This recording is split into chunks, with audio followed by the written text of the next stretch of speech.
नमस्कार मित्रों, मैं अनिल वत्स। मकर राशि की बात करनी है, जिसे कैप्रिकॉर्न भी कहते हैं।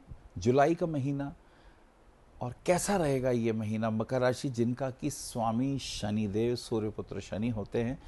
मकर राशि की अगर बात करें तो उनके मूल त्रिकोण के अंदर एक तो वृषभ राशि आती है जिसका स्वामी शुक्र है, और एक राशि आती है कन्या जिसका स्वामी बुध है।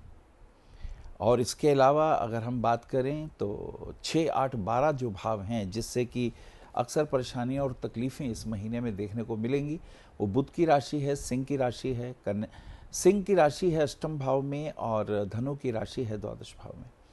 चलिए देखते हैं। सबसे पहले 2 दिन, पहली और दूसरी तारीख को क्या स्थिति रहेगी। पहली और दूसरी तारीख को जो स्थिति रहने वाली है, कुछ ईगो बढ़ने वाली है, कुछ स्वाभिमान आड़े हाथ आने वाला है। और ऐसी स्थिति में किसी से अगर कोई बातचीत हो तो उसके अंदर इस बात का ध्यान रखें कि दूसरे के नुक्स कम निकालें। अगर कोई बात करनी हो तो पॉजिटिव बात करें, नेगेटिव बात ना करें, जिससे दूसरा फील करे कि उसका अपमान हो रहा है। इससे टेंशन बढ़ सकती है और ऐसे वाद विवाद हो जाएगा, और फिर ये परिवार के बीच में भी तनाव हो सकता है, चाहे वो हस्बैंड वाइफ हो या परिवार के अन्य सदस्य हों, भाई बहन हो या मित्र इत्यादि हों। सो बी केयरफुल। चलिए 3, 4, 5 तारीख की यात्रा करते हैं। 3, 4, 5 तारीख को थोड़ा मूड ठीक हो जाएगा। थोड़ा जो मूड बिगड़ा हुआ था 2 दिन से, अब वो पॉजिटिव हो जाएगा निसंदेह। और मन करेगा कहीं बिजनेस में, कुछ प्रॉपर्टी वगैरह में रुपया लगाएं, ऐसी प्लानिंग करेंगे, ऐसा मन आपका विचार करेगा।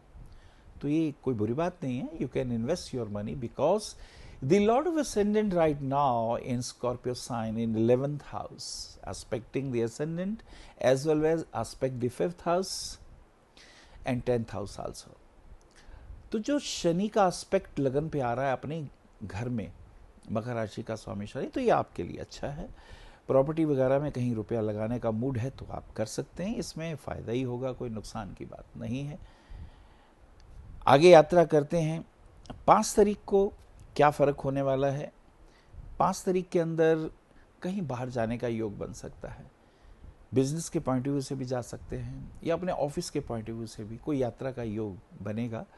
और इसमें थोड़ा भागदौड़ ज़्यादा रहेगी, और जितनी आपकी मेहनत होगी उसके हिसाब से जो रिजल्ट मिले होंगे उसमें थोड़ी सी कमी आएगी, लेकिन आर्थिक दृष्टिकोण से फ़ायदा रहेगा, अच्छा रहेगा।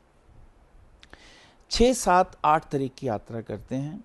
7 तारीख को मरकरी का प्रवेश मिथुन राशि में हो जाता है। जी हाँ, मरकरी का मिथुन राशि में प्रवेश हो जाता है, तो ये एक अच्छा मूव हो जाएगा। लेकिन इसमें एक बात ध्यान देने की होगी कि भाग्य उतना साथ नहीं देगा, मेहनत ज़्यादा होगी, स्ट्रगल बढ़ जाएगा। जैसे कोर्ट कचहरी का मामला हो, किसी से लड़ाई हो, झगड़ा हो, कोई झगड़ा सुलझाने की बात हो, तो चीज़ें तंग करेंगी। कोई रोग, कोई कष्ट इत्यादि हो तो वो भी परेशान कर, स्किन इन्फेक्शन तंग कर सकते हैं, पेट में व्याधि, और बनते कामों में थोड़ी सी रुकावट सी आएगी। तो मुझे लगता है कि इसके अंदर थोड़ा होपफुली आप बुद्धि का प्रयोग करें, धैर्य का प्रयोग करें, तो ये बुरा भी नहीं है। कहते हैं ना, जितनी प्रॉब्लम आती है, समस्याएं आती हैं, वो आपको मजबूत कर जाती हैं।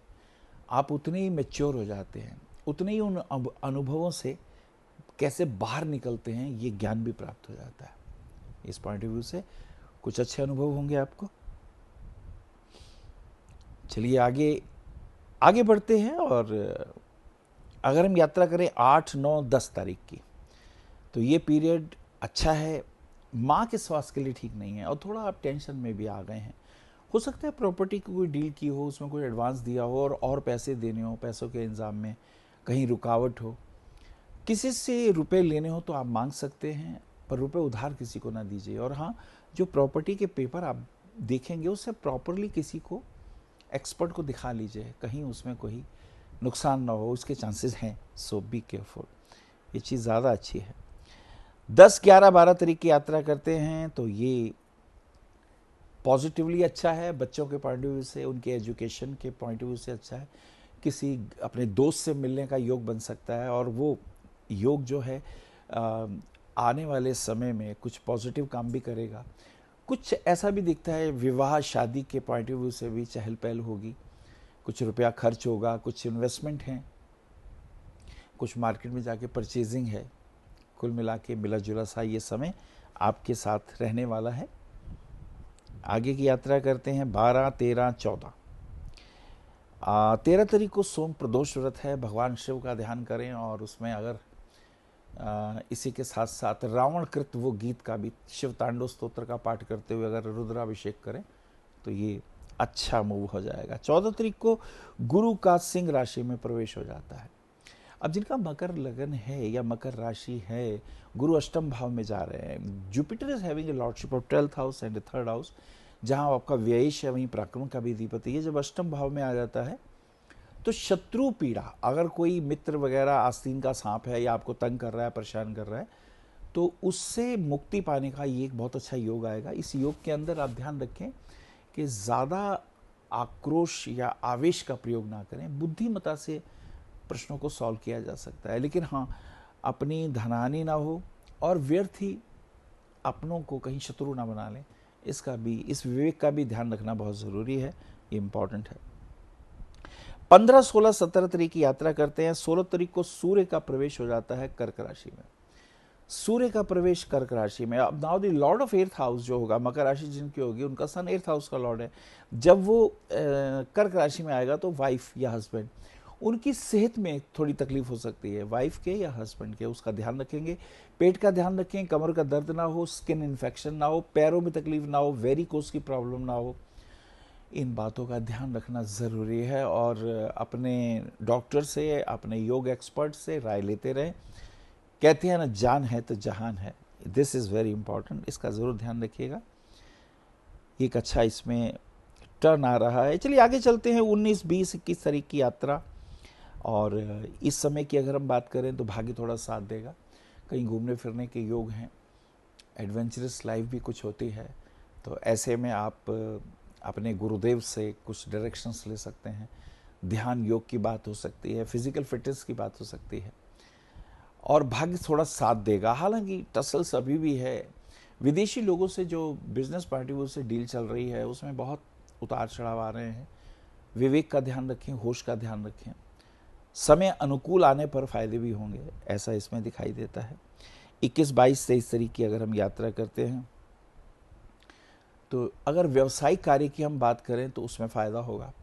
अगर आप कहीं जॉब करते हैं तो बॉस के साथ अंडरस्टैंडिंग अच्छी रहेगी, कुछ नई प्रपोजल्स आएंगी, उनको कैसे एक्टिवेट करना है, उसे कैसे प्रमोट करना है, अपने लोगों के बीच में बैठ के, HR लोगों के बीच में बैठ के, कैसे कंपनी के बीच में जो प्रॉब्लम्स हो जाती हैं वर्कर्स के बीच में और आपके बीच में, उसको कैसे हम सॉर्ट आउट करें। सो बी केयरफुल, ये समय कुछ इस प्रकार का होगा और उसमें आपकी विजय होगी।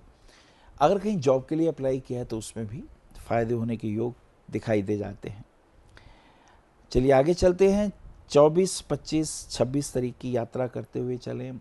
आर्थिक दृष्टिकोण से लाभ इस सूरत से दिखाई देता है, कहीं प्रॉपर्टी में अगर रुपया इन्वेस्ट किया होगा उनके रेट बढ़ेंगे और रेट बढ़ने के साथ साथ फ़ायदा होगा। लेकिन अगर आप कोई अपनी चीज़ बेचना चाहेंगे तो पैसे प्रॉपर नहीं मिल पाएंगे, तो थोड़ा वेट कर लीजिए। अगर एक महीने का वेट करेंगे तो उसमें कुछ रिजल्ट पॉजिटिव आने की उम्मीद है, ये कुछ अच्छा हो सकता है। 27, 28, 29 तारीख की बातें करते हैं। 27 तारीख को हरि शनि एकादशी तिथि भी है। इसमें यह भी ध्यान रखना है वाइफ के साथ छोटी छोटी बातों पे तनाव वगैरह ना हो, क्योंकि छोटे छोटे तनाव बड़े समस्याओं को जन्म दे देते हैं, तो ऐसे में हमें केयरफुल होना बहुत ज़रूरी है।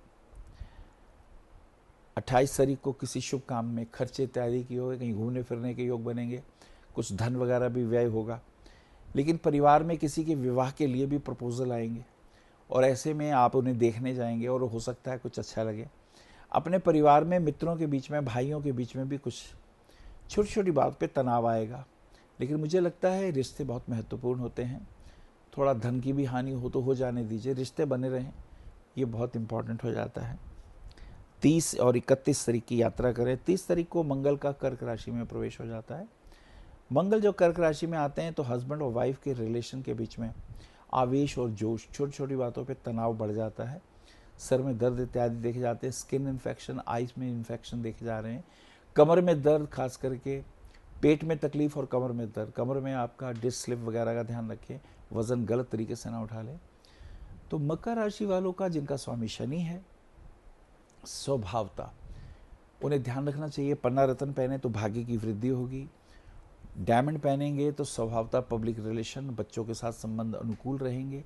डायमंड ना पहन सकें तो ओपल भी पहन सकते हैं, और नीलम रतन भी धारण कर सकते हैं मिडल फिंगर में किसी योग्य गुरु को दिखा करके। और कुल मिला के आवेश से बचें और अपने रिलेशंस को ज़्यादा वैल्यू दें, उसमें कुछ ऊंच नीच भी हो जाए तो उसे अवॉइड करें। हरिओम। विशेष जानकारी के लिए संपर्क करें भविष्य कथन BE 279 गली नंबर 6 हरिनगर न्यू दिल्ली 110064। हमारे फ़ोन नंबर है 9891739999, 9818189993, 88600630309810888002। हमारी वेबसाइट है www.bhavishyakathan.org। ईमेल है acharyaanilvats@gmail.com। अपॉइंटमेंट के लिए संपर्क करें सुबह 11 बजे से शाम 6 बजे तक।